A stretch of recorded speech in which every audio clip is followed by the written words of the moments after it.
Hello and welcome to Dungeons and Dragons: A Darkened Wish, Season 3, Episode 8. 8 of 10. Not much further to go. A place of ghosts and monsters. Which, silky smooth and uneventful as we do. Let us meet our heroes. Starting, let's see, we'll do it at random. We will start with you this time, May. Hi there, I am Mayleigh Damage, and I will be playing your human wizard warlock combination, Helene. And D'Artagnan. Hello, I'm D'Artagnan, and I play your human fighter, Xander. Doesn't sound like that, but that's the voice I like to use. I maintain what's going to happen when you got to fight something besides humans. Like every week, I'm still like, I am a peaceful man. Just want you to know that. I will never fight anyone other than a human. Sure. Look, there's always humans worth fighting. There's always humans worth fighting, exactly. That is true. Sam. Ahab.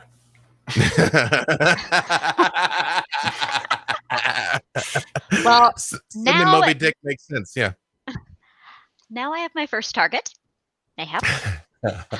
So I will sneak attack with the fury of 1,000 Aasimar rogues, of which I am one.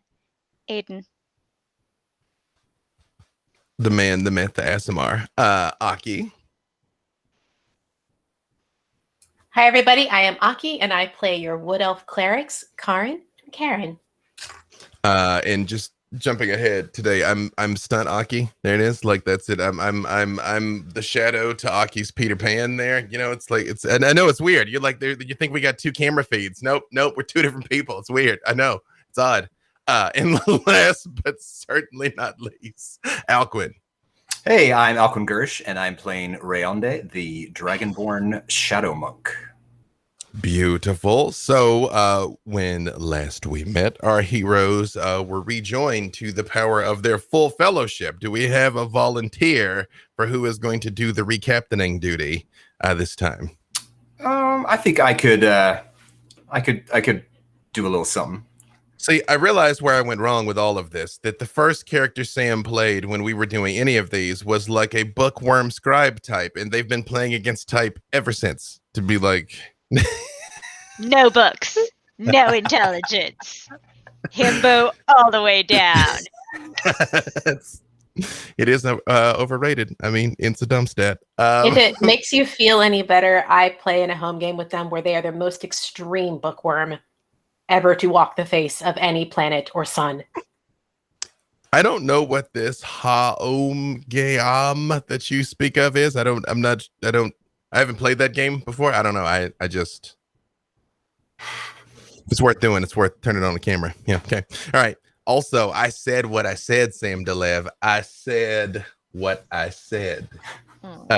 Yes, please. I'll continue with the recap today. On our previous episode of Darkened Wish, we got into a bit of trouble, but mostly exploration and joy. The evening, or was it very, very early morning, started with us waiting for Helene to return from wherever she had been. And she returned with a feathered friend who we recognized from descriptions of the vision, which bonded us all together. Salivagont, the Kenku. And he was a bit worse for wear, actually, but seemed very happy to see us. So we took him aboard the Wish, Aiden's ship, and prepared to disembark to go on our diplomatic mission that we've been assigned by the evil lady. And by my former and current employer. Misunderstood. I mean, she's very sweet. But we got it in our heads that we just had to check out this piece of shadowy goings on that was hidden on the north eastern edge of the island, which Aiden and us had spotted and had a bit of a conversation with Malt about that she was going to look the other way if we wanted to go investigate. And so seeing it being perhaps a source of evil and power for our erstwhile employer, we thought, why not avail ourselves of the knowledge there. I put forth a query as to whether there would be a way to use magic to make an underwater approach, the ultimate in stealth, which was a very good idea, but unfortunately we did not have access to that type of magic. To my great surprise and excitement, however, Aiden did have a secret submarine, which I had heard myths about, but did not know was in his possession, in the hold of the ship. So we went to go check out the ship and found an elderly chap, a goblin, Spark, who was familiar with the workings of this, and with great enthusiasm and no reservations from any of us, we boarded the vessel and proceeded to what do you say? Is it avast, deploy? I'm not sure. All of my ship knowledge is in Lanternese and Draconic, so I don't know what you say. I don't know what you call it in common, but anyway. So we were away, and it was amazing. We came up with an idea for a song called "Under the Sea," which obviously there's no copyright for, so I'm sure that will go very, very well. And we proceeded into the dark depths of the ocean. And we made it into this sort of hidden bay, and we saw the undersides, the hulls of 3 ships from Arm. And we thought, oh, well, okay, that confirms what we thought was going on there. And we decided to park the submarine underneath a dock so as to it would remain hidden. Spark decided to stay with the submarine, thinking that discretion is the better part of valor, and also to ready it in case we needed to make a sudden escape. On our approach to this secret cove, the twins plumbed his mind and found that he was very, very scared of something that he had heard from his mummy about Canthraxis, who is a Dracolich of some repute, and that the last thing that anyone should do should be to fish around and find out what was going on in this cove. Now, of course, being enthusiasts for lore and mythology that we are, we thought, well, okay, that's probably the source of this great evil, either the Dracolich itself or the act of bringing the Dracolich into this world. If you're not clear, a Dracolich is like a dragon, but also like a lich, but probably twice as bad as both put together. It's I'm both at the dragon. I'm at the lich. I'm at the combination dragon and the lich. Yes, quite. So we decided that, the twins decided that it might be a good idea to consult the fates, the omens, the gods, being of a religious sort, those two, to perform an augury to see if this was, in fact, a creature that we could reason with. What would be the result, the possible result of trying to confront this creature? And it was mixed results, to say. Yes, it was quite dangerous, but not impossible. Not, you are all going to die a horrible Draco-Lichy death. So we proceeded, and Helene said we should probably try to approach it via the ethereal plane, which was quite clever, I think. And someone with as much interplanar travel experience, we, of course, deferred to her judgment on this. And we got quite misty, all of us, and we went and approached the lair of this creature. We did notice that there were pairs of arcane types on each of these boats from Arm who were maybe performing some sort of triangulation ritual. We weren't sure if it was to summon Canthraxis or resurrect Canthraxis. Not sure. Either way, seemed to be somehow connected to it. And then, so in the ethereal plane, we got a bit closer, and we saw a spectral version of maybe, Canthraxis' spirit, the sort of animating juice for all of those bones. Not sure. But we got closer, and unfortunately, Canthraxis spotted us And that's pretty much where we left it off. And said we were either very brave or very foolish, which is quite astute, as Aiden was pointing out on the journey here, that basically, yes, we can be both of those things at the same time. Yes. Excellent recap. I would just add to this here now with 3 episodes left. You have been tasked by the very sweet and not at all evil, and I don't even know why you would even think that she would be, Lady Eliza, as diplomatic envoys. It's the kidnapping mostly, I think. I mean, have you not performed your fair share of kidnapping, sir? No, just the one, and I really regret it, and I'm going to make it up to little Warren. She tasked you all on a diplomatic mission to go speak to High Lady Ordolf, who basically is personally responsible for the breaking of House Kendrick in the Moonshae Isles and taking over the island of Gwyneth. You all were seen departing Snowdon, sailing east when Gwyneth was directly west, heading up towards the direction of this cove. And a certain red wizard has also been tasked with a mission that is known only to her. And with that being said, let's roll that intro.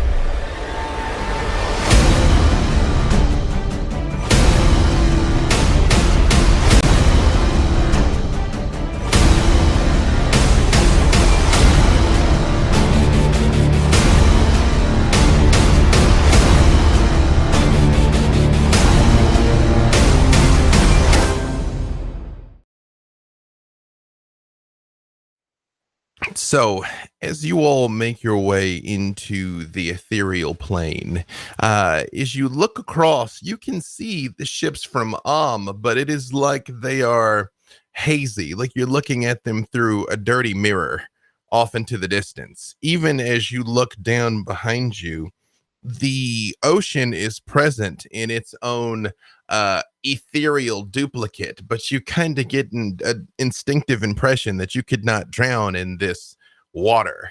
And as you look in all directions, you see what looks like the contours of the Isle of Snowdon that you've just sailed along, but they seem like they trail off into wisps of ethereal energy. All of you give me Arcana checks. I'll give you Arcana or role-playing game. I'll be right back. Ideally, Arcana or religion.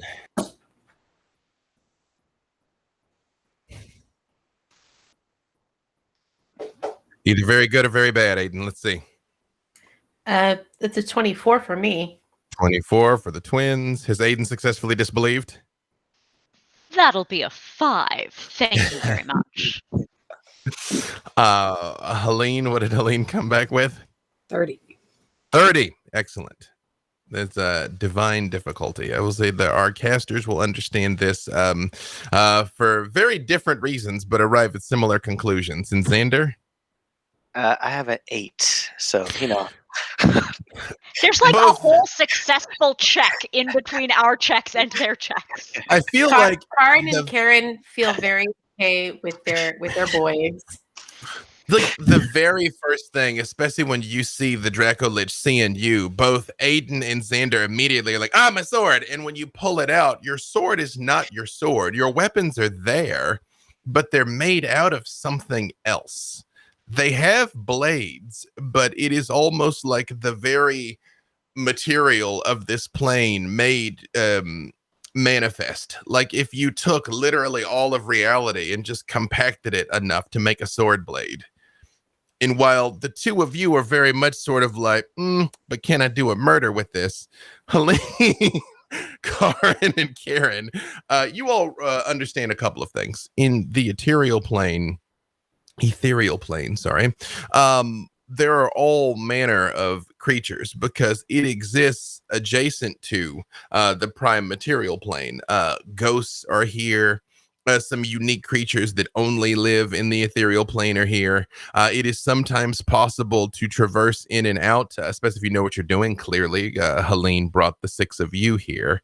It is possible to travel across the ethereal plane. You really only have to will yourself to go where you want to go. And while it feels like you're traveling at your normal distance here, every 10 days that passes here is 1 day back in the real world. So a trip that might be leagues and leagues and leagues and leagues, you could make and exit the ethereal plane at your destination, having traveled basically supernaturally quickly, essentially. But I will say, especially with that 30, Helene, you are aware of the fact that although some aspects of magic in combat work slightly differently here, this is still a lethal place where you still very much can die. And although this Draco Lich will be a different opponent in the ethereal plane, that will make it no less deadly. And recall, as you all had approached, what looked like sort of just a pile of bones began to rise up and form slightly. And around it, you all see almost the ghostly outline of a dragon turn over and look at you all. And it's just the head comes up at first, and it just kind of like lolls to the side slightly. And you see 2 blue pinpricks in its skull, even though there's kind of a greater outline around it that says to you all, "You are either very brave or very foolish." It depends on who you talk to in this group. Um, Can I start speaking to him in Draconic? Absolutely. He's still about 200 feet away, so he's more or less out of easy range of your spells, and hopefully out of easy range of his. Yeah. But he very much turns and looks right at you, though. We did not seek to deceive you, great lord. It is with complete respect and reverence that we approach you. You see it sort of like shakes a little bit, and it begins to rise up slightly, and it looks like this. I don't know if you can see my Draco Lichy boy here. It's got a blue pallor to it, but you notice as the bones start to like form a little bit and come off the ground, it is not just a pure meatless skeleton. There is still the vestiges of blue flesh webbed between the wings, and you can see ribs and meat and sinew sticking out at points. It's not getting all lightning breathy yet. Not yet. a warning. Yeah, let's keep it that way. It's like achoo, pow, boom, a crater in the floor. Got quite a sneeze you got there. It leans and it sort of like sits up slightly, and it says,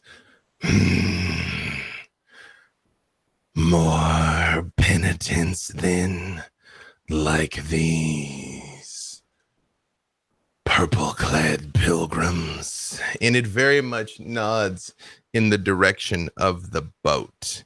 Karrin, Kerrin, actually, all of you can give me religion checks, but Karrin, Kerrin, and Rayonde can do so with advantage.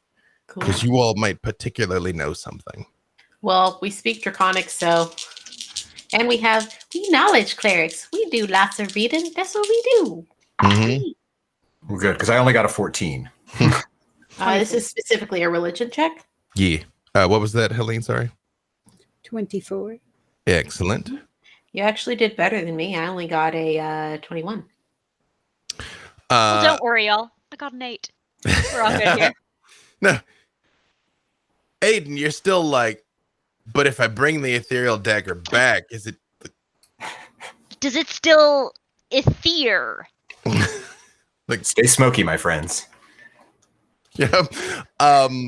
And suddenly, Karrin and Kerrin have this image of this particular young man with a mushroom. I have a 12. It's true. That's times long past. I have a blacklight poster of that, I think.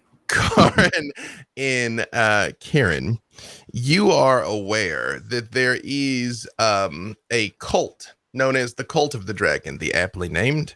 But one of the things that they're more commonly known by is the wearers of purple, because they all wear these purple garments to show their adherence to all kinds of different kinds of evil dragons, mostly blue and red. That's why they wear these purple robes. Helene, they don't just worship dragons. They believe that Draco Liches in particular are the superior life form and will rule everything eventually.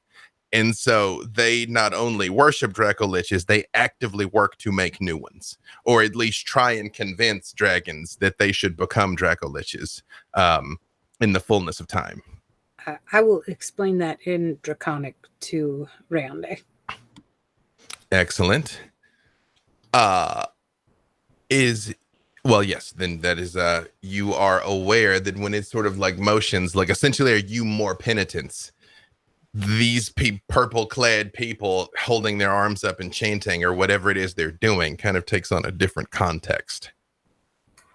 Would either of our rules have been sufficient enough to give us a sense of which answer would be the more desirable one?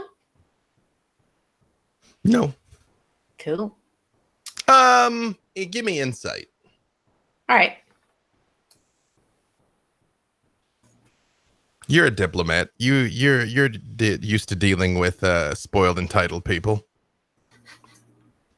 Except maybe this time, because that was only a 13. I feel Karrin believes say yes. Kerrin believes say no.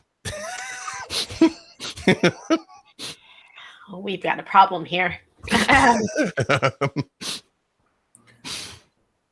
never noticed this before, but when you're on D&D Beyond, and you have the campaign bar and your character sheet, like I just saw what Xander rolled digitally. That's new. That is new this week. In fact, that went live on Tuesday. Oh wow, that's the new, very cool.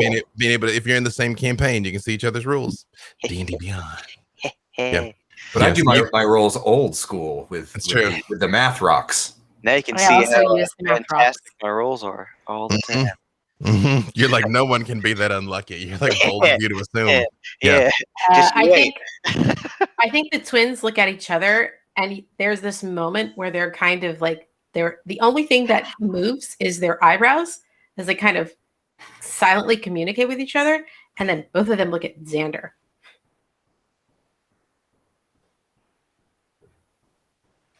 Yes.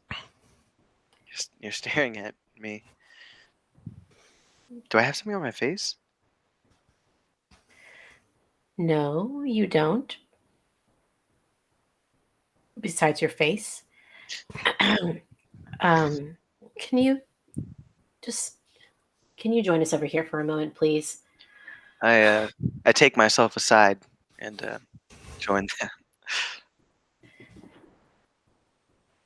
So yes. We're not actually sure whether or not he would prefer to find out whether we're penitents or not, which is a problem. Karrin thinks that we should say yes, and I think we should say no. Ooh. Ultimately, the only other person here capable of discerning one way or the other is you. We've had diplomatic relations for years now, so I figure if there's somebody else here better equipped, or at least equally equipped to handle this, it would be the Duke. Well, then why don't we just be vague about it? That's usually what we do anyway in most meetings, and we try to find out what the other person really wants. How vague are we really, though? Well, okay, it's true. I have no rebuttal for you on this one. Karrin is just really red. Very, very red. So, how about we just try something new and see where it goes? Do you want to take the lead on this one, or you want me to?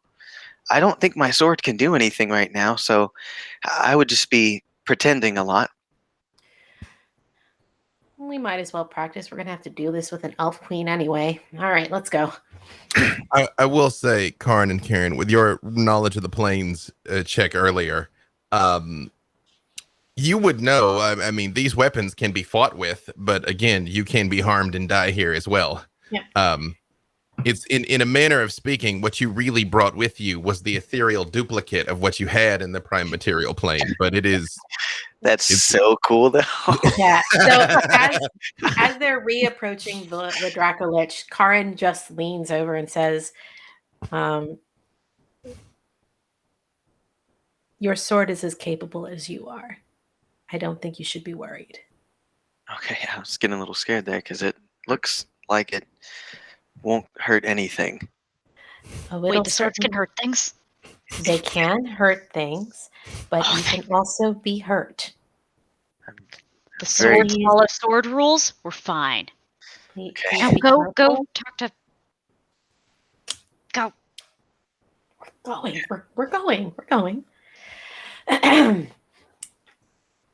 We are not like those on the ships who work to summon you. But we are advocates of knowledge.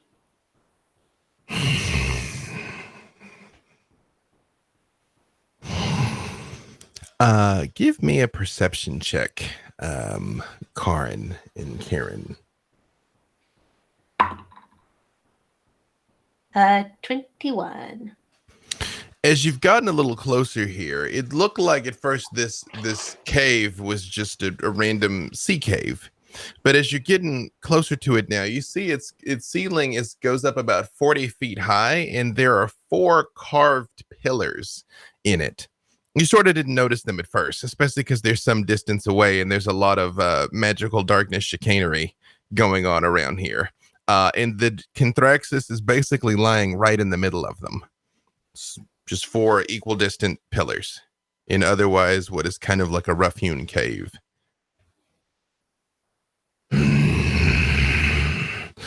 What knowledge do you seek, elves? We wouldn't mind knowing more about you, where you come from, what happened to you, from whence your power came.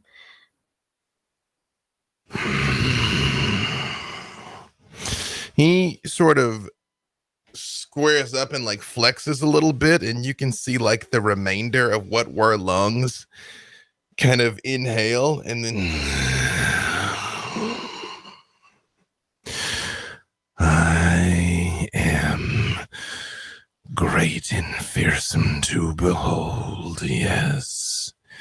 I restrain my power so that you might keep your 2-legged wits about you.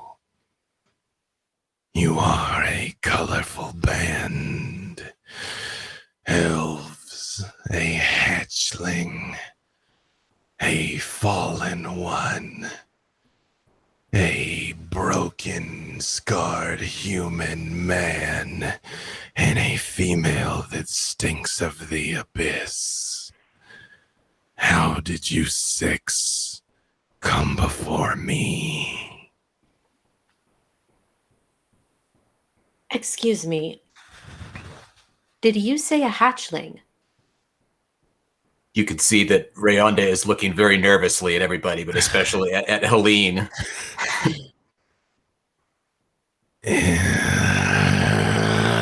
And it makes this odd clicking noise that at first are you like, is it starting up its lightning breath? And then you realize it's laughing.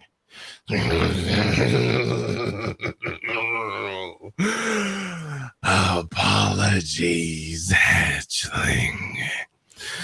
If I have ruined your deceit, please allow me to destroy these ones for you so that your secret might be kept. No, that won't be necessary. I've used an illusion to make my life simpler. I'm not always among friends like I am now, but you see both of the twins just light up with like nothing even short of joy and launch themselves at Rayonde, both of them crying, "We knew it!" and just give him the biggest hug. Oh, yeah. All right. Yes. See, Contraxus, you've given us a gift, and in your honor, yes, I should probably lay my cards on the table, and I'll take off my circlet of human form, and you can see that I'm like a red dragonborn, basically, like in the visions. So Twins are just overjoyed, overjoyed. For you especially, Aiden, it's the one from the vision. The problem is you saw him twice. You saw him with Helene. You also saw him fighting against you. You also saw him kill you, Aiden. That dragonborn. Yeah. That's been sticking with me ever since he came out to me. yeah, I'm kind of looking at Aiden now, and I just kind of shrug, like, okay, this is it, But I think I'm kind of actively avoiding eye contact with Helene as well. This is new. This explains all of the stabby stab when we first met each other, though. Yeah, no, I like it. It's kind of hot. Okay, there's this very, very visible relief. His dragonborn face is more emotive than you'd expect for something like that. But there's very clear relief on his face. And he's like, yes. I mean, in the presence of such royalty, yes, this is me. What are we getting right? Very nice to finally see you. At this exact moment, Helene, as you are standing there, all of you give me a perception check, and Helene, you do so with advantage.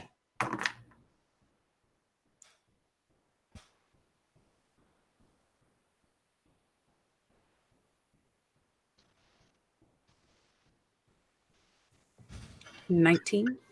19, okay. I got a 1. It's a dirty 20 for me.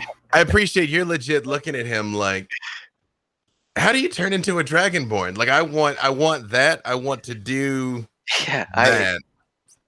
I need to know. I'm gonna talk to him after this for sure. If we survive, I'm gonna figure it out. 26. 26 and Aiden. 23. 23. As Helene is looking at him saying, I like this. You all hear Rayonde's voice in the distance. Helene, please. No, don't do this. And you all see halfway into the cavern between you and Kenthraxis a pool of water, and Rayonde is standing in it waist deep, and you see black tentacles of energy that are come up, and they're holding a weretiger up in the air that is like thrashing and fighting against it, but clearly losing. And the blood is starting to fall into the pool in big droplets. And you see Helene with her hands up, squeezing it. Sammy like, no, I've seen this. This is it. This is how we fix everything. And Rayonde pleading with her like, no, please, not like this, not like this. And you see behind him shadows gathering in the water that look like thick black wings gathering in behind Rayonde, coming to grab him, and he doesn't see it, and neither does Helene, and the image just dissipates. They look much younger. They look like they're probably in their mid-20s, both of them. Did we all see that? Yeah, exactly you didn't with that one. Everyone else sort of was like. Then I'm just always confused. Yeah. What the hell happened to my hair? It's okay, baby. It is. Yeah, it's the full regalia, Helene. Does it seem to us like Kenthraxis has seen this? If he did, he didn't react. It is very difficult to get a read on a partially rotted undead face, but it was between you and him.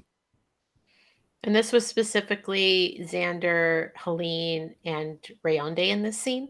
Just Rayonde and Helene. Okay. She is killing an enemy with an Evard's black tentacles in a pool of water, and he's begging her to stop. And she's telling him, like, no, this is what has to be done. I've seen it, basically. Cool. All right. I think I'm probably looking at Helene right now, like trying to see like what her reaction to this is. Okay, so that was weird. I don't remember any of that. Do you? I don't, but I also feel like that's much too specific to be an illusion intended to fool us.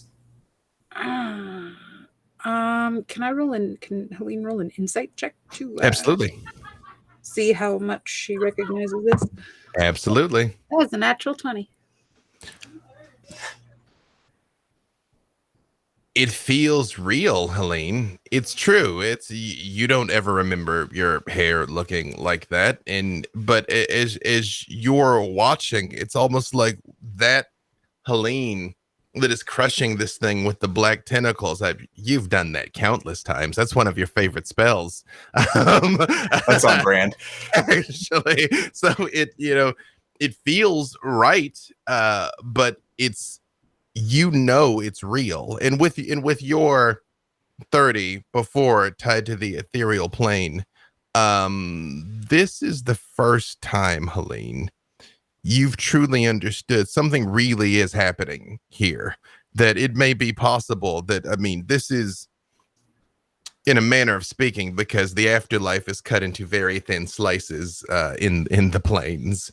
But this is an echo of the real world. This is a form of the afterlife. And so things may be imprinted here that whatever magic affected the prime material plane did not change here. Whatever that was, it was real.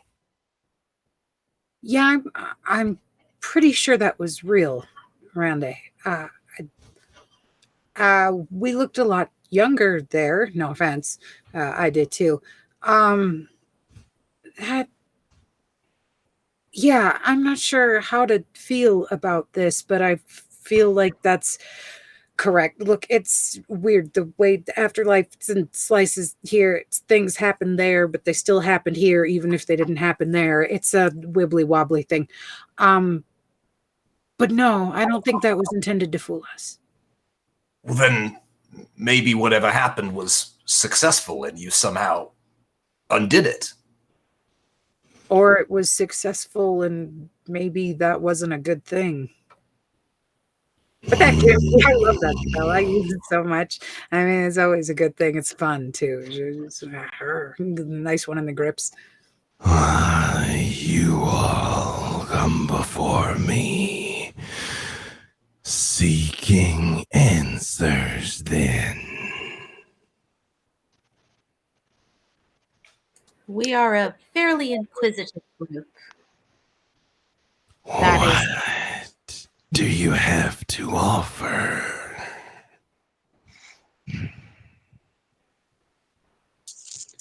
Well, partly you could think of this perhaps as a wellness check, from a concerned party. These penitents, are they trying to bind you in some way, or are you happy being here? Do you want to be here? Anything we can get you? What are your intentions? He sort of shakes again, and you hear the bones clack, and there's even like an odd squishing of his rotted undead flesh, which you can still kind of perceive into the prime material plane. And you notice when he starts moving a little bit and kind of pulling himself up more to his full height, the chanting on the boats gets like more enthusiastic. They're like, oh, it's working, and he says, my intention was to sleep until such time that I chose to awake. These ones beckon me to war. They promise glory and treasure and worship if I were to assist them. Do you wish to kill them, Red One? Oh, I'm kind of fighty, so it's like my wish to, I mean, I don't know if you saw the tentacle thing. I'm sure you did. But yeah, no, I like that. That's a good course of action for me. And if that's all you need, then I would be happy to take care of that for you. They are of no danger to me. I could splinter their boats with a breath. I mean, but that's beneath you, isn't it? I mean, and you're busy resting and acquiring your true strength over the eons. I mean, let us handle that for you. I mean, that's just something we can do, us, lowly folk. Yeah. It seems to me as though you could use a little bit more sleep.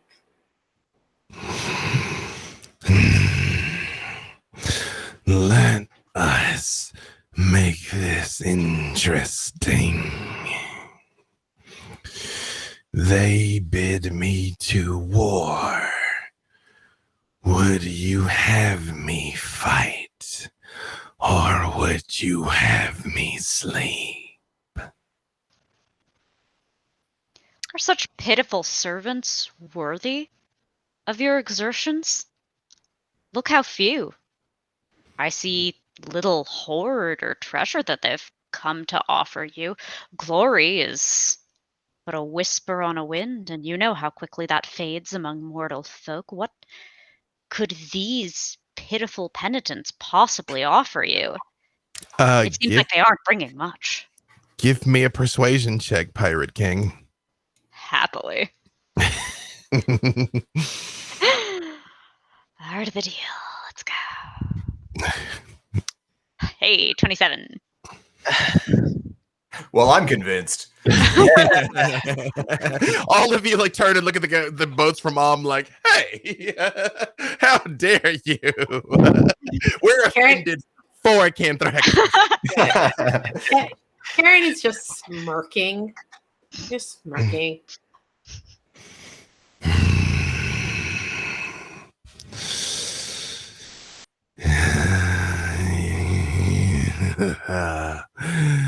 You make a compelling point, Fallen One.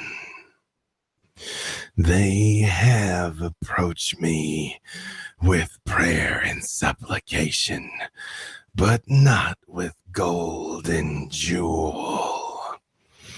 What would you offer me to remain in my lair when they would bid me rain death on these lands?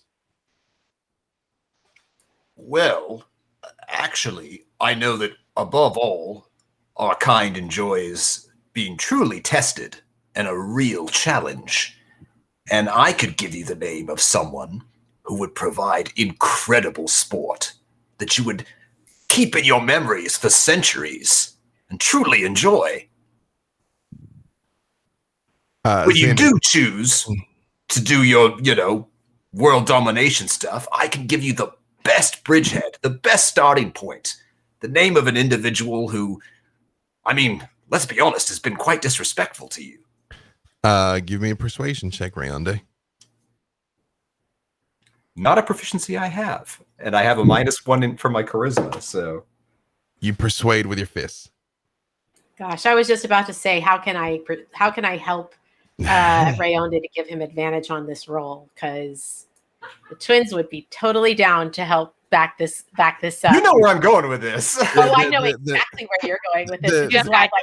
The hatchling has approached with respect up until now. Go on. Do you want me to roll with advantage? No, but I'm adjusting. I'm adjusting the difficulty. Okay, good, because I got a 10. It slowly turns and looks at you and says, "Who is a worthy challenge for my power?" her name is Lady Eliza.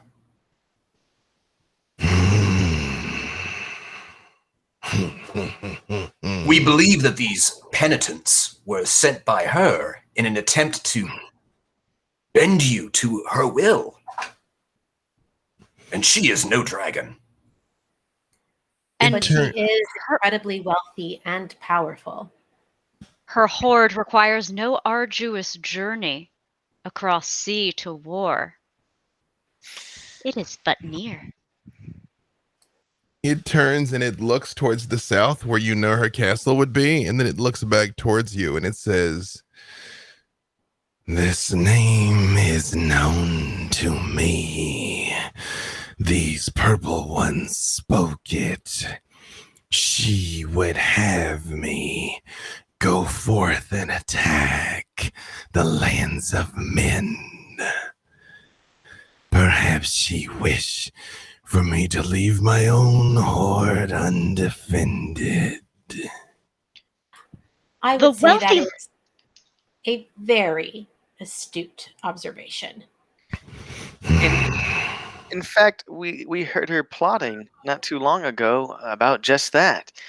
That she was to persuade you to fight for her, and while you're away, would swindle you of all your treasures.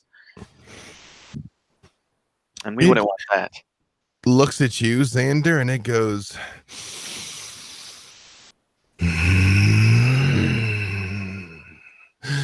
"You stink of the royal ones, the Kendricks, the ones who claim to rule these lands, when of course you must know the true ruler is me."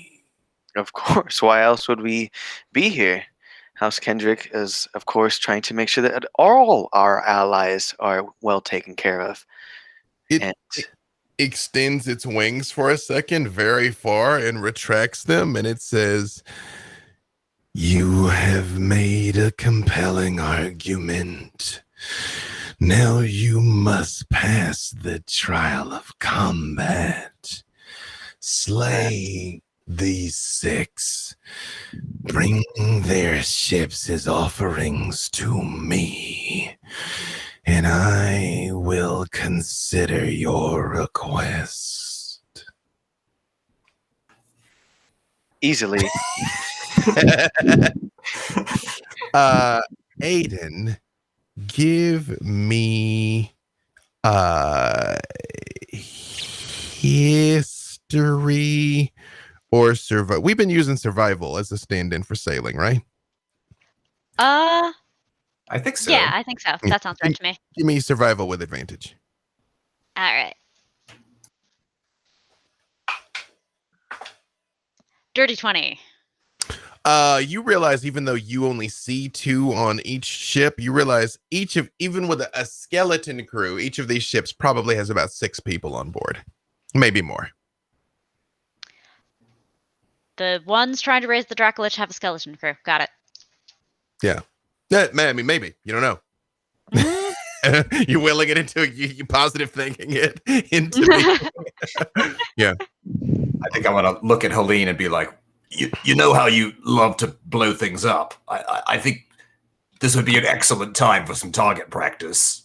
Oh yeah, no, 100%. And also, and she's going to reach out and put her hand on Rayonde, and going to cast protection from evil and good. And undead is the type of creature I would like to protect Rayonde from. Perfect. Just in case this is a double cross. Yeah. It's almost like you've learned in your time in the abyss, child. I will also say, Helene, based on your previous role, you will know, even though you can fight and die in here, you cannot affect the material world from here. So, like, even if you walked right over them and dropped a fireball on the deck of the ship in the ethereal plane, it will not hurt them. Although if they were in the ethereal plane, you could drop a fireball on them and it would very much hurt them, just like it would anywhere else. I'd say our best plan of attack is everybody ready what you got, and well, let's head back to the other plane and start setting things on fire. The twins cast Death Ward on each other. As they are wont to do, yes. Actually, they have never done it before. This is the first time they're doing it. I mean, they've gotten killed a bunch of times, though, so I understand. Do we want to all go as a group, or do we want to split up for a simultaneous attack on all 3 ships? I think that's a better idea. We get into the positions while we're still here in the ethereal, drop out, and drop them. And yeah. That's fast. Finally, you'll be sneaky. Xander. I'm always sneaky. Okay. Yes, Karrin and Kerrin. You're not really. If we might make a suggestion, it might be beneficial to split up in pairs, 1 fighter and 1 magic user each. I think that's a good idea. You guys are gonna Karrin, would you like to join me? 2v2 is how you're planning to do this. Yeah, Karrin heads to Xander and Kerrin heads to Aiden. I'm going to kind of look at Helene and be like, if I'm picking teams, I'm going to pick first. And if you're picking teams, please don't pick me last. Come on. And she just grabs his hand and starts walking over towards the rest of the group, kind of staying in a line to team up. Not like we gave them much choice. Yeah, let them have this. I'm enjoying some very chaste hand-holding now, okay? So... I'm walking over with Kerrin from within the ethereal plane, kind of awkwardly, like, so I don't do shieldy things. You're gonna have to not get hit. I don't get hit. You don't get hit. Does that work? Can we do that? I mean, I'm more than capable of protecting myself. I don't know if you know this, but I'm actually pretty good at this. I'm not, Kerrin just leans over and gives Kerrin just leans over and gives Aiden a kiss on the cheek. It's going to be fine. Decelerate? Accelerate? So well, first of all, there are 3 ships. We will call them A, B, and C. A being the farthest, B being right in the middle, C being the closest. So who's going to which ship?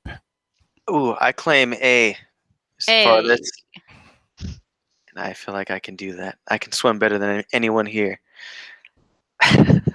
Yeah, but I feel like Team Dark Fuego here has the best ranged options. But now you're just making it too easy for yourself. I think it's a real challenge to get out there.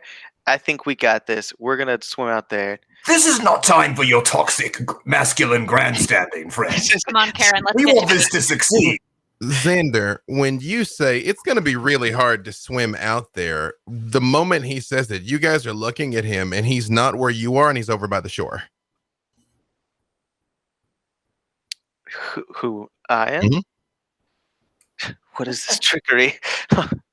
It's like which again, Helene, Karrin, and Kerrin know that it's the way you move in the ethereal plane as you will it.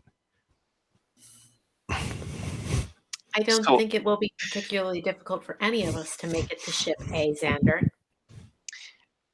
I retract my statement.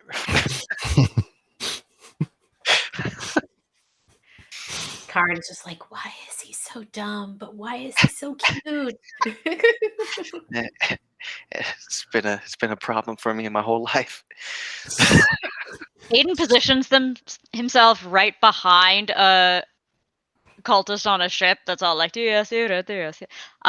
looks over to Helene, like knives out, like, ready when you are. So am I hearing this right, that it's the teams are Karrin and Xander, Kerrin and Aiden and Helene and Rayonde? Dark Fuego is our call sign. Dark Fuego. Dark Fuego. Stepping That's it up.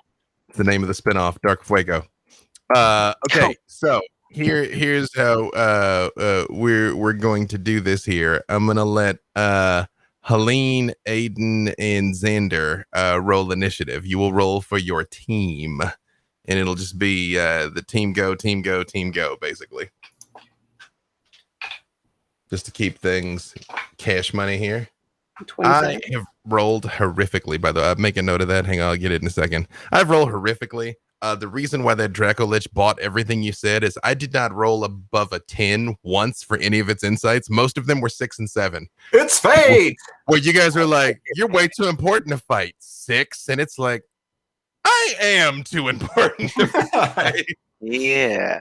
And here I thought I lived only to crush the living, and yet perhaps not. You know? I like that we're like slowly becoming its life coaches. Like, we got you. You're worth more than this. You can do so much more. So Yeah. now, Just chill. We're the worst life coaches, actually. Now I think about you're you're worth like, so much more. Never leave your bed. you're like, Unlike now, coaches. now the healing can begin. Yeah. You're like, also, unless you want to go rain death on this other person, this super has it coming. That was a 27, right, Helene? Aiden? 24. Oh, and Xander. 17. It's cool how everyone just kind of fell in as they were called. Yep, that is true. All right. And,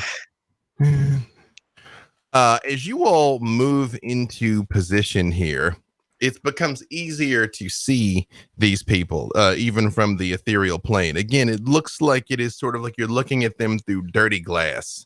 But again, as you approach it more, you can kind of see it a little closer.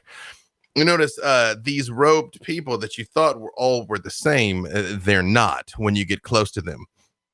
One of them is wearing silken finery for their robes, and the other one very clearly has the robes over heavy armor that you can kind of make out the outline of, even though they've got their hands up and are still chanting. So their setup is not unlike yours, of a clear, at least seeming magic user and a fightier boy. But since well, hang on here. Oops. Hot dog. Like floor dice don't exist, but that, oh, there we go. I was about to say, but that one actually disappeared. I'm like, hang on a second. Are all of these guys in the same like formation for each of us? 3 different ships. There's 3 different ships, and kind of near the prow of all 3 ships, there are kind of the 2 of them standing there doing whatever they're doing, kind of like at the front. Titanic style. Yes, exactly. Like King of the World. Yeah. That being said, I even though there's not many ways they could have known you were there, I rolled anyway on the off chance I got a 20, and at least one of them got a 1. So as you all Brother move into position, no, he's like, I'm not even here. I'm still asleep in my bed. And I will say, even when they get this close, though, you still don't understand what they're saying. None of you do, even though you all speak a number of languages. Whatever they're chanting is not known to you. However, you do have the opportunity to get into position and spring a surprise round on them, because no one notices. So we will start with Team Dark Fuego. Although, again, Xander, you guys went to boat A, correct? Yes. Okay. Who went to boat B? Team, please nobody get hit. Neither of us. Nope.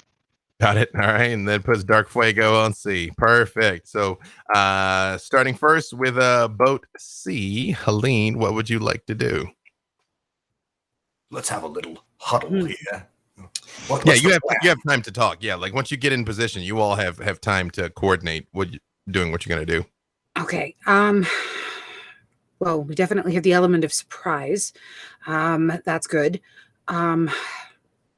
Well, my question is, right? I mean, I tend to like sort of tiring foes out and harrying them and all those sort of things. But I'm thinking maybe I get in there, stun both of them, and then get out.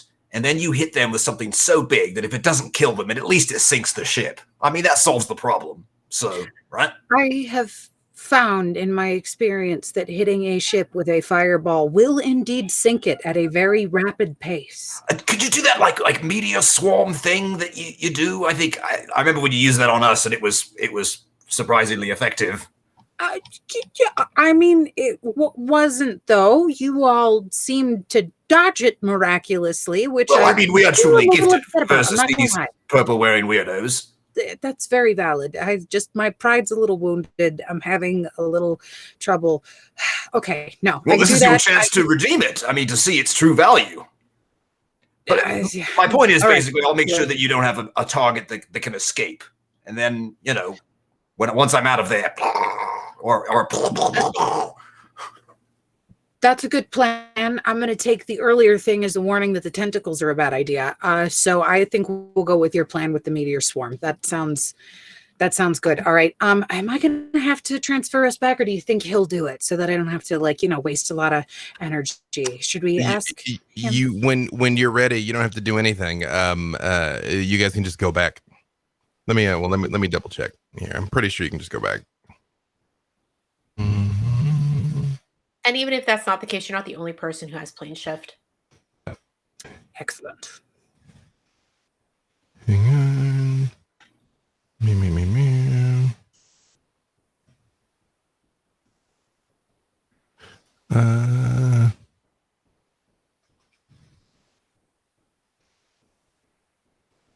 It doesn't exactly say, and since you all were willing to go, I'm going to say you can willingly come back, because you were not yeeted against your will. So you can be like, I'm ready to be back in the prime material plane now, and just be back. So all right, I guess on the count of 3, I'll give the thumbs up to the others and pop in. Do that. You stun them. I Meteor Swarm them, and everything hopefully catches on fire. And we all get kind of a chance to set up before we go. Yeah. Mm-hmm. Right. Well, so we can talk. You're going to be staying flying, right? Yeah. I could do that. That's not a bad idea.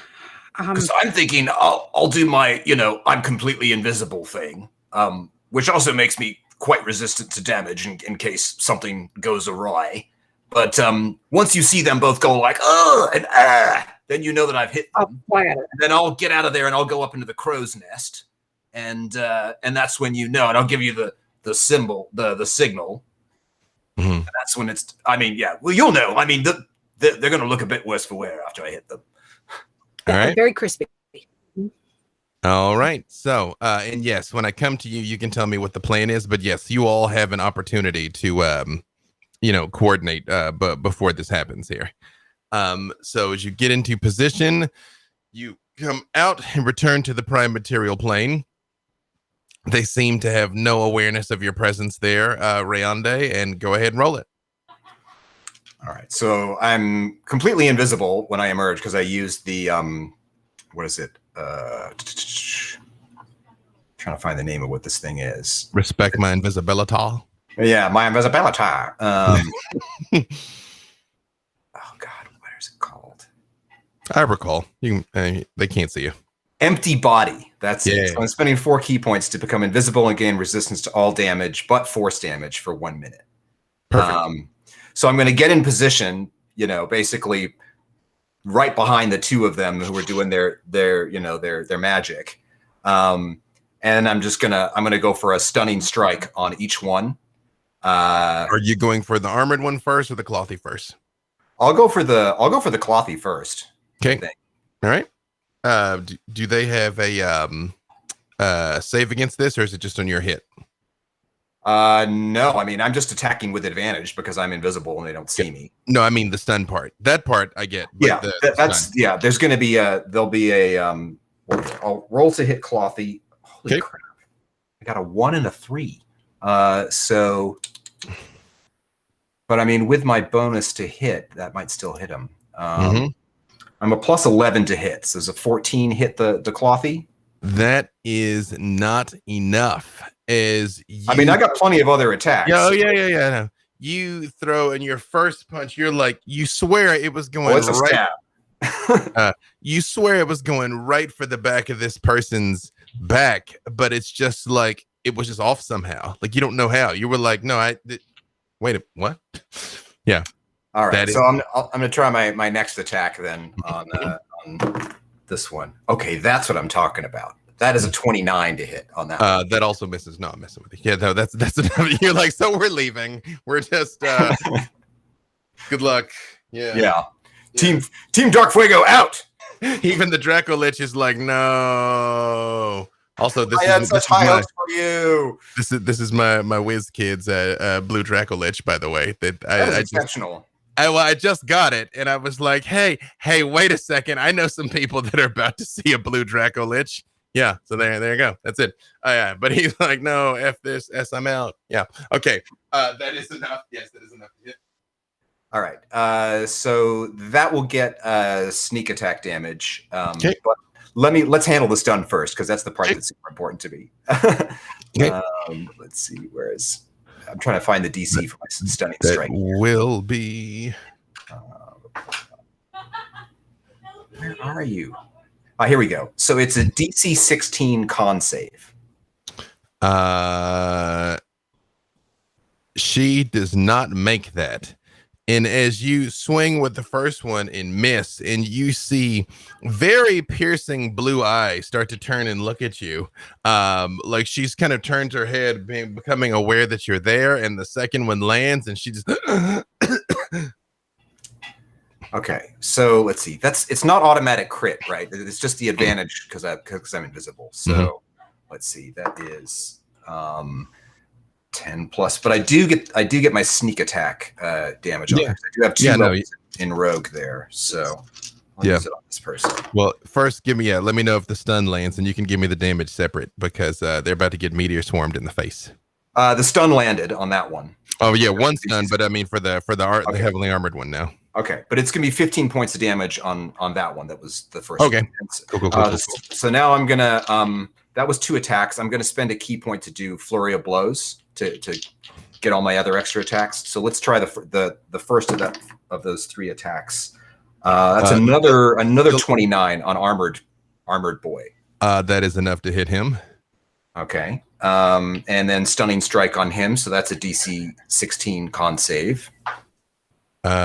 Which he makes the first one. Okay, let's try that again then. And when you hit him, you hear a satisfying like clang, and he kind of goes, satisfying for who? True, but you hear a grunt come out of him. Yes, second attack. Okay. Another 29. That is also a hit. 18s all day here with my plus 11. He makes that save too. Geez. Okay. I got 1 left. My last chance. Okay, that one is 25. That is also enough to hit him, and he rolled a 1 on the save. All right. So you're like bang, bang, and he's like turns, and you see like he's reaching for something on his waist, and all right. So he takes 10 points of damage from that hit as well. Okay, and then I am going to. I mean, it's nighttime here, right? No, you're in the supernatural darkness. Although here on the ship, actually, you notice that it kind of didn't occur to you before now. It's dark, but you can see here for some reason. Gotcha. Okay. Yeah. Well, I am going to at that point. Then I am going to shadow step away because I can do another point of, and then I'm going to use the rest of my movement to keep getting away after I've shadow stepped. Will that get me up to the crow's nest? Could I shadow you have like a crazy amount of movement, right? Yeah. My normal speed is. I mean, if I'm not dashing because I can dash because I have cunning action, right? Or does that? I'm not sure. Yeah, I have cunning action at second. Yeah. But I can't use that because I already used the bonus action for my flurry of blows. Bonus action. Yeah. Yep. So I get 60 feet from the shadow step, and then another 60 feet of my normal movement for to make it up into the crow's nest, basically. And then I give the it's Meteor Swarm time, the universal sign for it's Meteor Swarm time. And Helene, although I was on a different tab, show me the universal Meteor Swarm sign again, by the way. Okay. Helene, you see it. What do you do? I'm going to go ahead and cast Meteor Swarm. Are you flying? I am not, because I have to concentrate to fly. So I will fly after if I can. Or But Meteor if Swarm is not a concentration Meteor spell. Swarm's not concentration. So yeah. Oh, So you oh could have no, cast you're right. fly It's before. not. Yep. So yeah, Mhm. I'm gonna fly. I'm Okay. gonna fly over there. And then I'm gonna cast Meteor Swarm, which is a Dex 19 to save, I believe. Because they are stunned, they automatically fail. So it is just flaming rocks in the face, which Rayonde, as you're approaching the crow's nest, as you get up there, she just appears and steps off the crow's nest flying over the ship. Yeah, and that's 20 d6 damage, which I rolled in 78. 78. Perfect. My God, it's full of stars. You all see over on this other ship just but all of this is happening simultaneously because you all are a well-oiled machine. So we will go this is all at the exact same time that Kerrin and Aiden are moving into position. And again, you see the same scene before you of a robed figure and an armored figure with robes over his armor.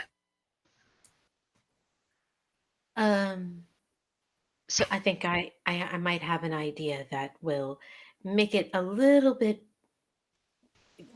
more difficult for them to hit us and us get really messed up. Like that part. Good. Do you like to stand near enemies, away from enemy? Like, very awkward high school prom body language. From it, like, do you want to be over here while we're in the ethereal plane? Just kind of like, how close are these two cultists to each other? Dave? They could touch each other. Nah. Yeah. Yeah. I can be okay over here. All right. Wait, here or there here? Aiden, are you all right? Look. Do you want to flank with me? Kerrin kind of looks at their sword, their short sword at their side. I could be amenable to that. But you don't get hit, right? That's the thing we do, because I'm gonna get out of there after I hit. So like, you're gonna be okay. You don't have to flank, but like if you want to flank, but you don't have to flank. But I look at the two of them being very close together. If you want to flank. Have you ever been to Gwyneth before? Oh god, she's about to drop. Prime material plane. We're gonna go. Yep. There's no place like plane. There's no place like plane. There's no place like plane. But the thing that I'm going to do essentially as my prep move is I'm casting Guardian of Faith. Yeah, I would say you'd have a reasonable expectation to put up whatever buffs you wanted. Like, I mean, everyone knew the plan. So if it was like, I need time to cast, 2 or 3 things, it's yeah. Guardian of Faith is going up as essentially like a shield wall between Aiden and Kerrin and these fools over here. So. All right. So the as you come out of the ethereal plane re-emerging, hang on a second here, again, I was only going to give them a hint that anything might have been wrong on a 20, which neither of them got. So yes, as you emerge back to reality, whoop, there goes gravity. Ironically enough, there is no gravity in the ethereal plane, so actually it's almost the opposite. But you appear on the deck of this ship, Aiden, and which one are you going after, the robed one or the armored one? Robe one. Robe one. Thank you for coming with me on that, Bromigo. Absolutely, buddy. Yeah, so now that I'm back in a place with gravity, I'm gonna drop this guy. Okay, go ahead and roll it. That is a, let me check this weapon. 23. 23 to hit. That is enough. Good. Math rocks. Clicky clack. Many big numbers, happy. Death. Tell me how much death from your death. Oh, so much death. Oh, this is going to be a big death. This is a good death. This is a good death. Good death. Good math rocks. Thank you. 30 death. 40 death. 50 death. 56 death. Radiant death. 56 radiant death, which is definitely enough to wound, but not enough to drop completely. So, but it is an astonishingly powerful hit that you land immediately. Yes.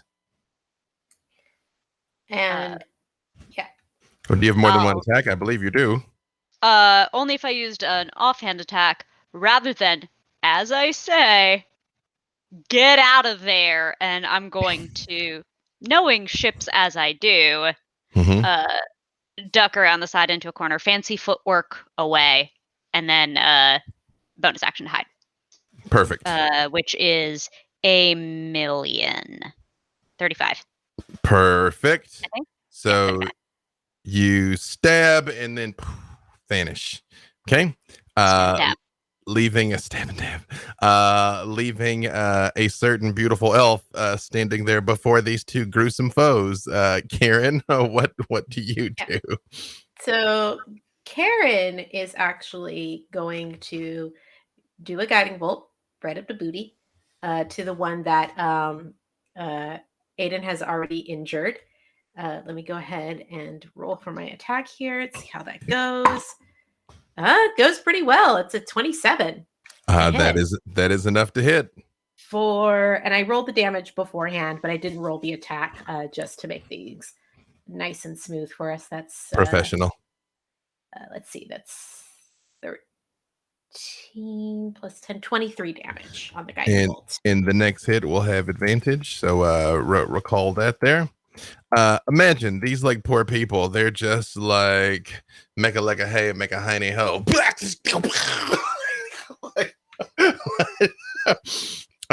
As you hear flaming meteors coming out of the sky, smashing down into the nearby boat. Meanwhile, over on boat A, what is the plan for you all? Where again, you see the same scenario: a robed figure and a heavily armored robed figure. As they're getting into position, Karrin kind of like reaches over as Xander is like drawing his sword and kind of place their hand over his so that they can cast Holy Weapon on the sword. And as they do that, I blush. They kind of look up at Xander and what do you think is the possibility that House Kendrick would be open to the opportunity to return to their ancestral homes? I would assume we would jump at it. This is an odd time to ask this kind of question. What spurred this, since we have a bit of time before we drop out of the astral plane? I was just thinking that never before has there been a time where your people and mine were at peace with each other. And never before now has there been an opportunity for more than that. I'm sorry, I know this isn't a very good time, but ever since that vision, ever since we all came together, I've had this feeling that there was something I forgot, something really important. And every time I look at you, I think I get closer to remembering what it was. And what was it?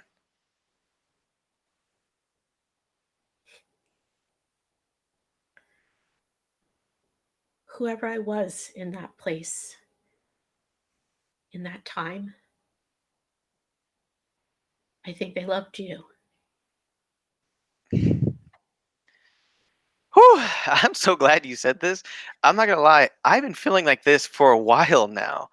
Um, I thought it was just a weird thing that maybe Eliza put on me to make me, get muddled in the mind. But Karrin just kisses him full on the mouth. I'm just like the shocked, and then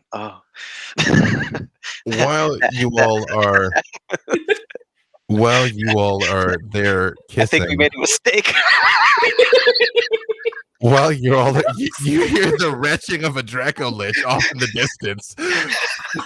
Again, this wasn't lightning breath, it's vomit, where he's just like, blah, blah.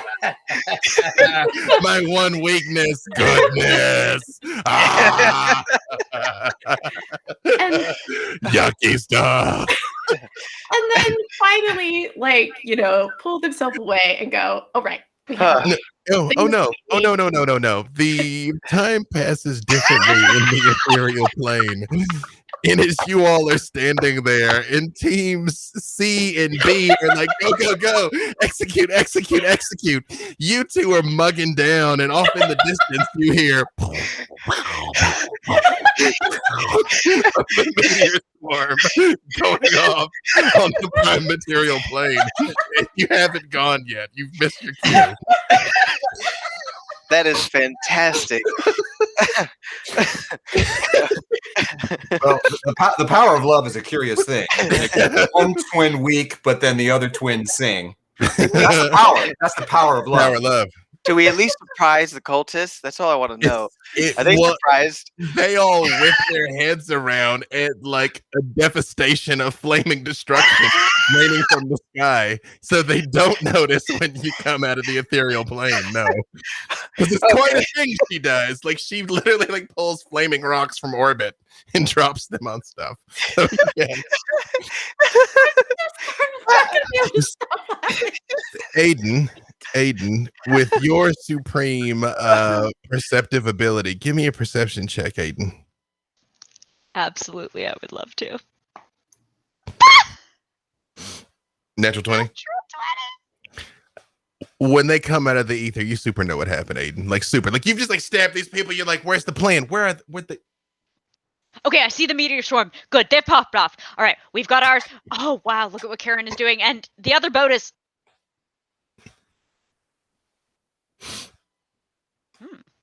I'm assuming we haven't they stopped appear, yet, have we? You 100% know, Aiden. 1,000% know, Aiden. When they sort of like stumble out, like, oh, Dad's home. Hang on, murder. Oh yeah. Look, takes one to know one. Yes, I know exactly. The Pirate King knows. Yes, yes. But yes, you do still get your surprise round because they're very much distracted by this assault on the fleet. Thank God. Thank God. Well, I guess. So does this mean we can still try something? Oh yeah. You still get the drop on them. All right, with little preparation, I would like to briefly take my lips off and say "Hakan," and my long sword will be into flames now. And I don't know if you mind, Karrin. I'm gonna try to stab these guys.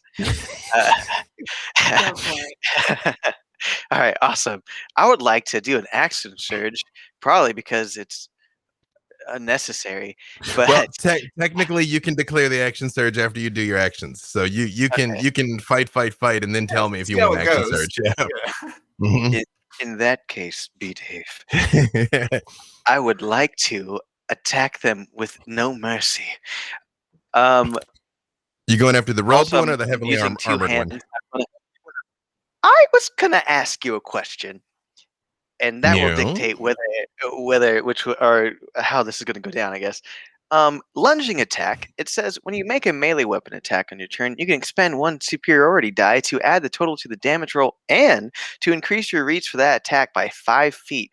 You said that they could touch each other, right? I did. Can I touch them both? But with my Uh, sword? You're like with love and also metal. Yes. Let's see. Kebab Right, that make it cultist. Now, I'm not an expert at superiority die. Do I have to roll that for each individual attack, or is it like an all-encompassing thing? Or how does that work? All right. So when you I'll spend them make all. a melee weapon attack, you expend one superior die to increase your reach for that attack by 5 feet. Okay, no, it's just you can't skewer them both. That's a different thing. You could just like reach somebody that's like far away from you. Now what you can do is sweeping attack if you have that. I think I do, actually. Sweeping attack would let you hit them both. Well, then I'd like to reach out and touch a man. It's Friday already. Okay, so is your primary target the one in the robe or the one in the armor? In relation to me, where are they so that I can understand? Because because this was an ambush, you could be wherever you wanted to be from them. Presumably, you're coming up behind them, but you could be anywhere because you had time to maneuver into position. As you know, I didn't really have time to maneuver to anywhere. Correct. So I mean, there was some maneuvering. There was definitely there was maneuvering. Yeah, it was of a different kind. Mm-hmm. I would probably like the one with the robe closest. It sounds like that would be the easiest kill. So why not? Okay. But since I'm smacking them both. So do I have to roll that for both of them just to make sure? So here's how it works. You make the one attack roll, and if it is high enough to hit both, the damage on the second one is the damage that was on your superiority die. Got you. I get 4 attacks. So it's like was supposed to be like the storm of the century today, and it hasn't been raining all day, and it was all blue skies, and now I'm hearing a bunch of rain. So I guess if the internet suddenly conks out, it's because it happened. So it's fair. Yep. Mm-hmm. Like, and I guess we're just gonna do this on our own now. Yeah, I'm like theater of the mind. What would B-Dave do? What would he do? Right. All right, roll it. So would I be rolling that for every single attack roll, or is it just the one?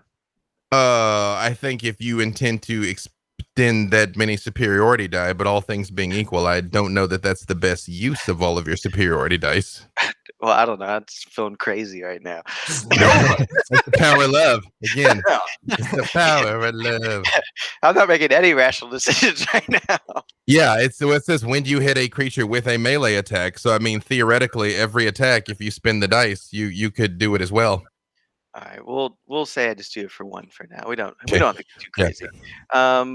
If I'm reading this correctly, well, the first thing you got to do is just attack. Yeah, I have. And don't forget, you have Holy Weapon as well. Oh, which does what for him? For those of us playing the whole game. Yes, of course. For those of us who let me find my spell here. Holy Weapon is a concentration spell where I imbue a weapon I touch with holy power. Until the spell ends, the weapon emits bright light at a 30-foot radius and dim light for an additional 30 feet. In addition, the weapon attacks made with it deal an extra 2d8 of radiant damage on a hit. If the weapon isn't already a magic weapon, it becomes one for the duration. As a bonus action on my turn, I can dismiss the spell and cause the weapon to emit a burst of radiance. Each creature of my choice I can see within 30 feet of the weapon must make a Constitution saving throw on a failed save. That creature takes 4d8 radiant damage and is blinded for a minute. On a successful save, the creature takes as much damage and isn't blinded. And at the end of each of its turns, the blinded creature must make a Constitution saving throw and ending the effect on a success. So more damage when you attack, and they can make it explode. I am a god. Yeah. You are essentially imbued with holy power. Yes, you are a god. Okay, awesome. I'm feeling love and the power of the Holy Spirit. I'm ready to go. Also known as my deity, who is Corlan. Corlan. Roll it. So I have 24, 17, 31, and 23 for the 4 attacks. Any of those? Is it your intention to like try and hit them both, or just wail on the one in the robe? I would like to wail the one in the robe, but also use that sweeping attack on whatever one can hit both of them. Either way, the 17 misses, the other one's hit. Okay. And oh my goodness. So I have to roll that superiority die, right, to add to the attack. It is the attack. You do Like the to add damage to equal to the attack roll was what you already rolled. The damage is just the superiority die for a sweeping attack. Yes, to deal additional damage. Okay, Mhm. cool. And then I'll just roll that one. So you've got weapon damage plus superiority die plus 2d8 for each of those 3 attacks. Yeah, I guess so. But hang on, let me read Holy Weapon. In addition, weapon attacks made with yep, that's true. So that is true. So actually, it's your normal weapon damage plus Holy Weapon on the first target, and the superiority die plus Holy Weapon on the second target. Oh, gotcha. Yeah, you don't do the weapon damage to the second one. Yep, just superiority die. It's just a follow through. Yeah. I tell you what, you roll it and give it to me when you have it, because even though you're going to beat her up, it's probably not going to kill her. So, while this is happening, just give me the number when you got it for both of them, please. What is Kerrin doing? Or sorry, what is Karrin doing? Karrin is also going to do a guiding bolt up the bouquet of this caster at 7th level. I'm going to roll my attack die now. Okay. No, I don't think I'm going to hit. It's only 14. That is not enough. Cool. As she's getting beaten and battered, goes past her. And then as a bonus action, I will cast Spiritual Weapon. Perfect. So we are back around to the top now, where we enter normal initiative because the surprise round is over. However, you all rolled higher than all 3 of them because I rolled like garbage. So Rayonde, it is back to you up in the crow's nest now of a rapidly sinking ship. And you do hear like screams and things coming from down in the hold from like the crew being like, we are both on fire and also taking on water. Give me a perception check, Rayonde.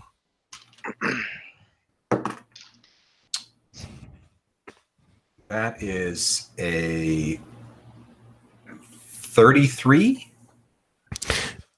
As you're up in the crow's nest, down in the water, it takes you a second. No one else without the mastery of shadow magic that you've got would have even been able to see this.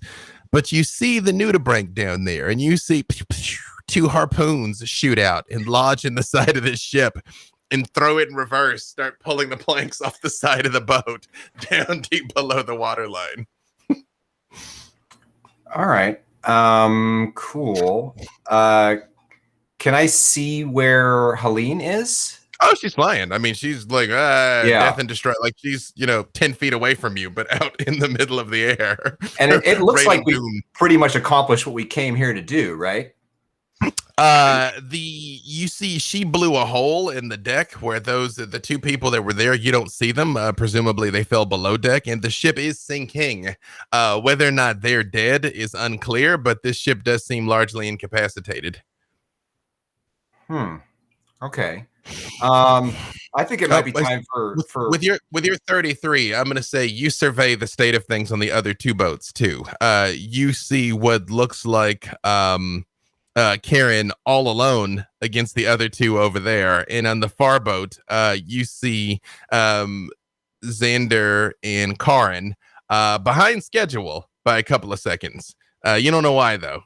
But like they missed a beat over there. But you're aware you have a high enough vantage point, and that's a high enough perception check. You're aware of the state of the battle on all 3 ships. Gotcha. Speaking of, I have the number, by the way. But yes, please give me the number. The total is 100, and then the one with the sweeping attack was 17 plus 4 for the superiority die. So that's 21, right? So it's 100 plus 24 or 100 minus 24 to the first one?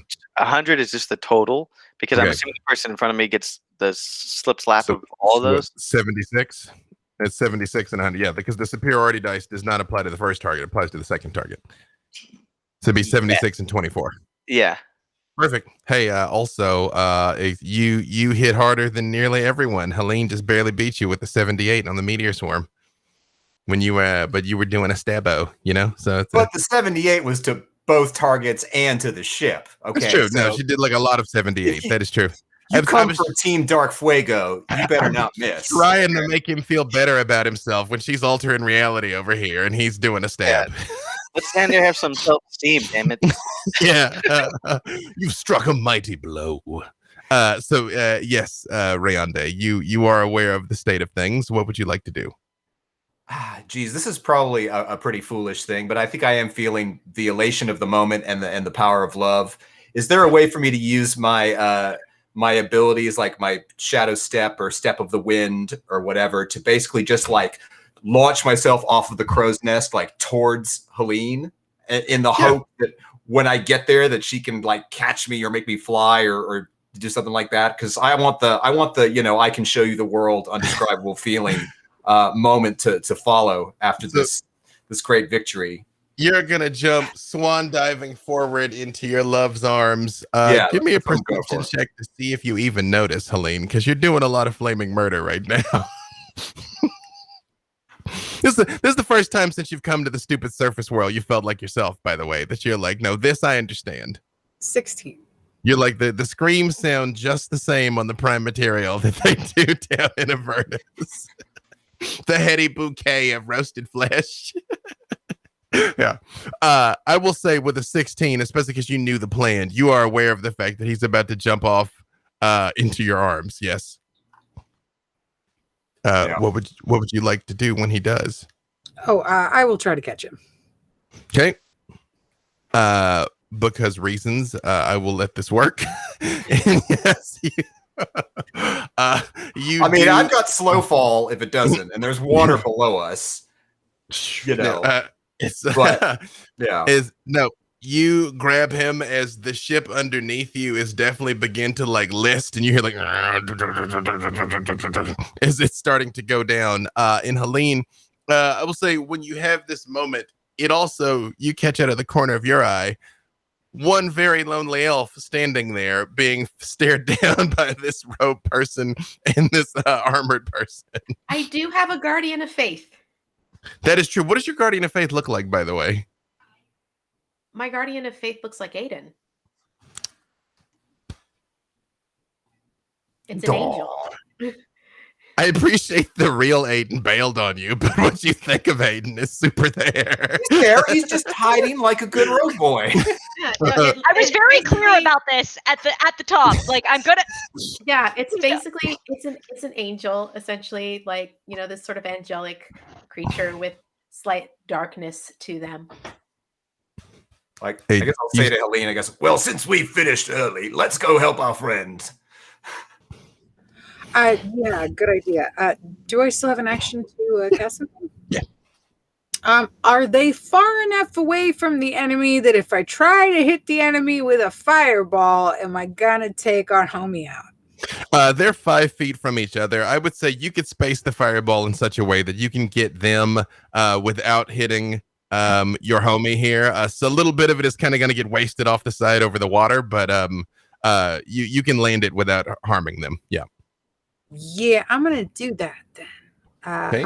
The Your dex save's 19, 19, right? Okay. Yeah. I have rolled absolutely horrifically, and they have advantage in all this other stuff. And I mean, I rolled a 10 and a 5. So basically, when you're having a moment there, you see Kerrin standing there with this angelic, energetic duplicate of Aiden standing in front of you, daggers drawn, ready to defend you. You, Aiden, seeing this from behind the barrels, feeling like a little verklempt and wondering, does your backside really look that nice? Because I mean, you haven't like. While you're pondering this, you see what looks just like a seed, like a whizzing past their head, and like flames erupt, taking a chunk out of the side of the boat there. You can give me that damage also. 52. Perfect. Rayonde, if you have anything you can do from range, you could do that as well. How far away is this range? I'd say they're about 120 feet. I don't think I have anything that far. I would like to say at this point, Helene is wearing Rayonde like a backpack. Flying that direction, presumably. Yeah. Okay, got it. Nothing that'll reach from that far? Not 120 feet, I don't think. All right. Then Aiden, you witnessed this scene, this explosion detonate on the deck of the ship, and you can still make out two figures in the middle of it, although the flames are definitely starting to spread as Helene is flying over. All right. So, two things. Three things. First, I stabbed this robed fool. 24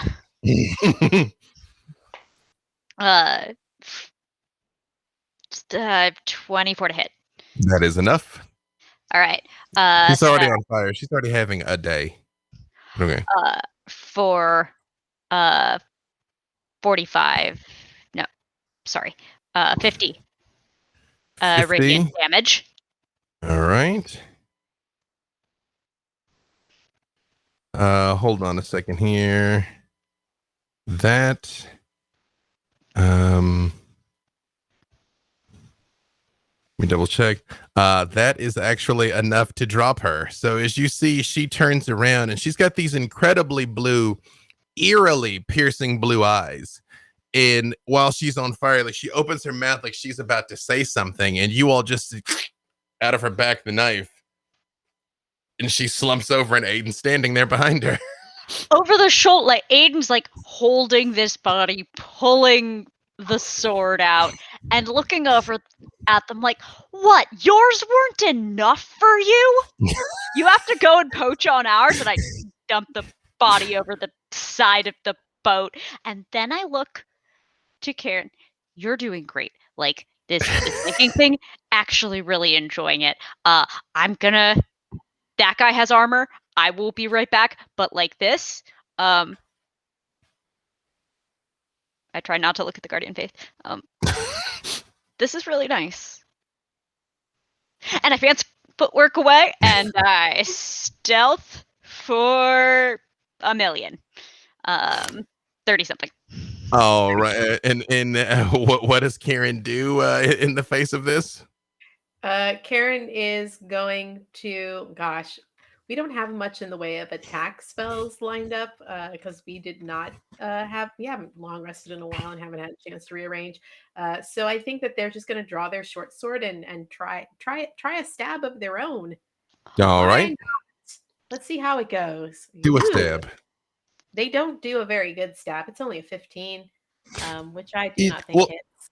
But your aim is on, but you just Wait, I have advantage because there's a guiding bolt on this. That is true. You do. Wait, I think the guiding boat was on robes. Yep. Oh, that's true. Yep. Never mind. Yep. No guiding boat here. You strike true, but clang off of their armor. Yep. All right. I do have a bonus action though. Yes. And spiritual weapon. I'm going to cast a spiritual weapon on this end as well. All right. What do their spiritual weapons look like, by the way? Let's see. Karrin, like I think I've established in the past that like their weapon looks like a great sword, but I think that because this is the first time they've ever really done separate combat, that this is where the distinction kind of comes in. Mm-hmm. I think that Karrin's spiritual weapon is still a great sword. But Kerrin's weapon is instead a short sword similar to the one that they carry at their side. Perfect. All right. And over there on boat A, Xander. Well, I would love to keep smacking them. What is Karrin doing right now? Karrin has attempted to cast a guiding bolt and done badly, and now there is instead a spectral greatsword hanging over their head. Mm-hmm. We should combo attack. I mean, I'm down. I hit him with my greatsword. You hit him with yours. Yeah, it's a long sword, but it's the same difference. Let's do it. Same time? Samesies? Why not? All right, same time. I'm gonna do 4 of the same onto the. What'd you get? I rolled real good. I rolled a 30. I appreciate that you're like same time. Okay. And you're like blam, blam, blam. Yeah, exactly the same time. Yeah, like wrestling with dad. Yeah. Mm-hmm. Okay, so that At is least going I to believe be. I did my adding correctly. I'm not very good at math, but I'm fairly certain that yes, I rolled a 30 on that attack. Oh my god. Okay. You know, they've been at this a while. You know, they're a trained warrior. Okay. Well, give me your attacks, Xander, because they did their job. Let's see if you did yours. Yeah. Damage Well, the on mine, by the way, was an 11. 11. Perfect. first attack I did was not so hot. It was a 1, but yeah, it kept adding it to this, and I was like, that's not right. That is not enough. Yeah, clearly. 22, 20, and 23 are the other 3. And All 3 of those are hits. taste my lightning. Okay, and then I have. Oh, by the way, I'm pretty sure they're all on fire. I don't know if I said this before, but they're yeah, Because they're of your flame tongue sword. yes, the flame tongue sword. It's Yep. quite nice. And then let me just add this real quick. You said it's D8s as well. 2d8. Mazel tov.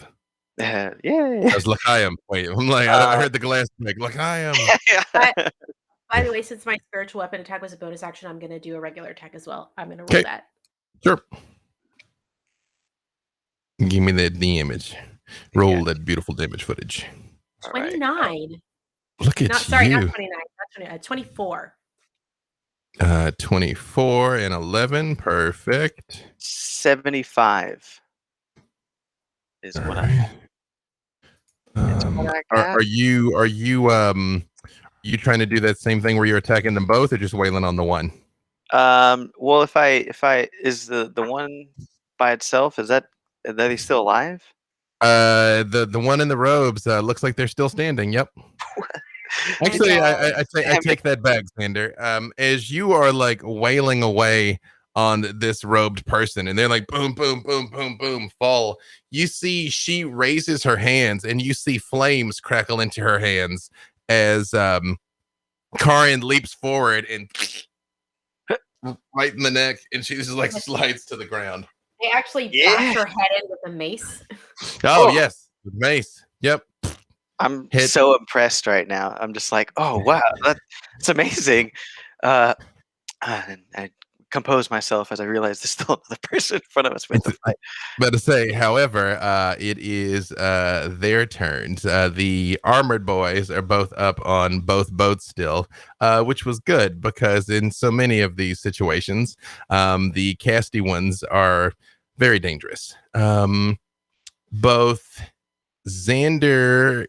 Not Xander, sorry. Helene, Rayonde, Aiden, and Kerrin all give me con saves. This armored man looks at all of you and he says something in a language that you don't understand and just goes and smashes his weapon down on the deck of the ship. And a black shockwave goes off in all directions. 16. What was that? Sorry. 16. 16. Okay. 21. 21. Oh, did I hear 7? 17. Oh, 17. 19. Let's see. 18 was the number that you needed there. So for everybody that got under 18, hold on a second here. Am I able to use a reaction? Depends on what the reaction is. May I hellish rebuke him after I'm hit? You absolutely can hellish rebuke him. Yep. Excellent. All right. Hang on here.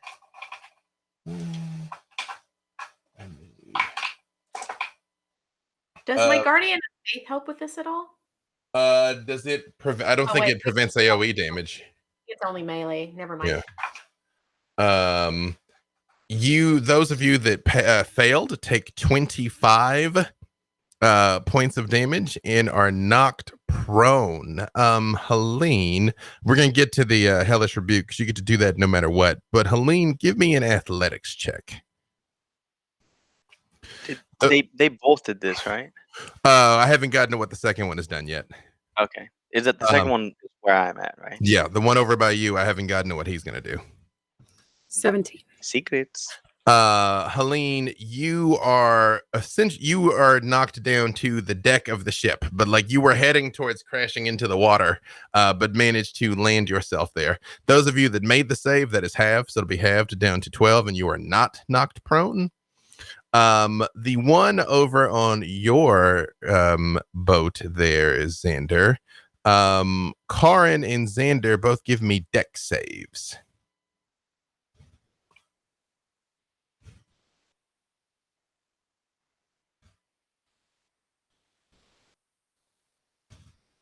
$17. Okay. 8.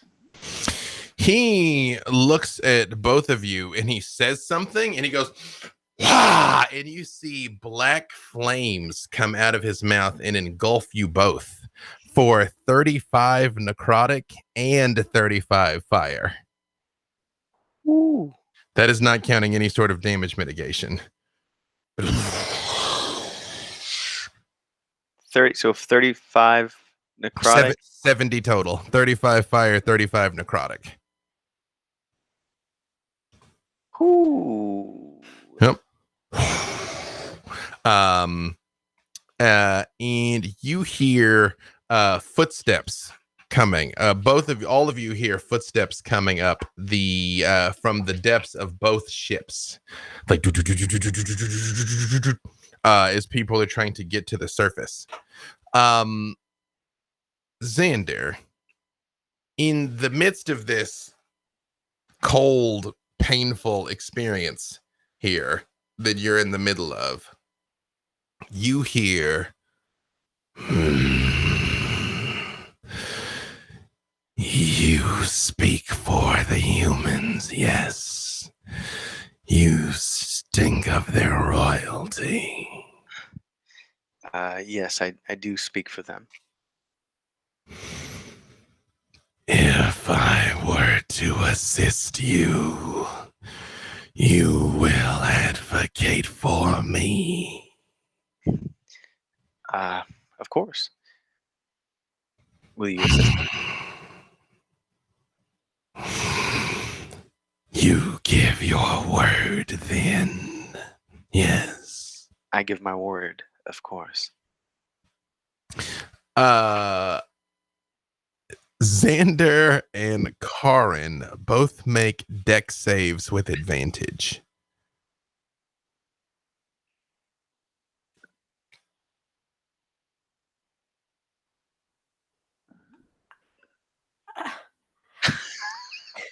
I rolled a 2 and a 3 with advantage, so I only got a 7.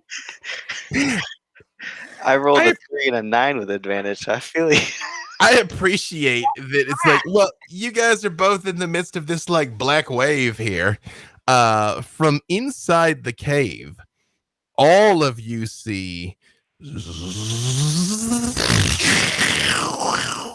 and a bolt of lightning comes out and just shears the ship right down the middle. Unfortunately, it rips right across the deck where the two of you are standing, and you both take 66 lightning damage. But the ship is thanks for the help. frayed open. Hey, you got advantage. He's like, I mean, you should probably duck. I gave you So Karrin like falls into Xander's arm, and they look real bad. However, after this like this burn is like etched across this ship, the armored person is gone, and this deep like cut right through the middle of the ship. You don't hear any more like cries coming up from the deck either.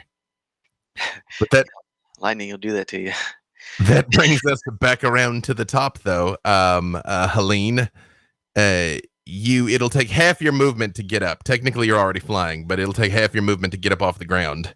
I wanted to ask, like, if I see that Helene is hit by this, can I use a combination of slow fall and then Step of the Wind to basically like spin myself around her like as we fall, so that then she's on my back. You'd only be able to do one reaction. Well, neither of them. These aren't reactions. Yeah, then it's because she got this. None of this was on your turn, so then no, you wouldn't. She got. I was on her back, right? Oh yeah, you would have gone down to the deck. Also, you just wouldn't have been prone. Like you essentially would have been able to like land on your feet. Oh, okay. I didn't realize she was on the deck of the ship. I thought she had avoided the ship. No, she was going to go into the ocean. She rolled to land on the ship. Oh, that would have been better. I would if we got in the ocean. I can run across water basically. Yeah, no, she's on the deck of the ship. Otherwise, I mean, nothing else happened besides being knocked prone. Yeah, I mean, I guess she took damage, but was I able to get my hellish rebuke off before? Yes. Yeah, give me that damage. 64 was the damage. And he did not make the save. So he's like fire, and you're like, but what about more fire? So we're on the deck of this new ship, right? Second ship. You're on the deck of ship B now. Deck C, ship C is going down. Ship A has now also been incapacitated, but doesn't appear to be sinking. You are on the deck of ship B. Yes, 65. There, you say. Mm-hmm. Okay. So what threats can I see on the ship? Is there still this armored man, and there's footsteps approaching from down below deck also. Okay. The ship's on fire. They'll be full of regret very soon. Yep, that is true. The flames from the fireball are spreading. Okay, so as they're wont to do. I'm going to take advantage of this magical darkness and use my shadow step again to basically pop up behind this armored guy, and then I have advantage on my first attack against him. Okay. While you're beating on him, Helene, what are you going to do? Is it just this guy? You get the distinct impression more dudes are coming, but the only one who is up and actively fighting right now is the armored man. The robed woman's been slain. Okay, well, if he's armored and he's like, all metallic and stuff, and he shouldn't be standing this high up in the air wearing that much armor because there could be lightning around. So I'm going to hit him with lightning bolt. Perfect. Inspired by the dragon. You're like, that's a good idea. For the sake of ease, I will say you actually do this before Rayonde jumps behind him. Otherwise, he's gonna get lit up as well. Yeah. Teamwork makes the dream work, though. Mm-hmm.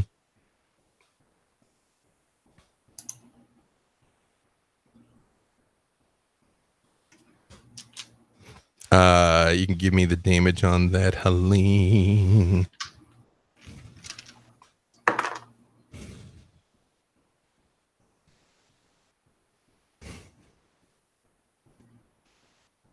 You are muted, ma'am. Doing a number.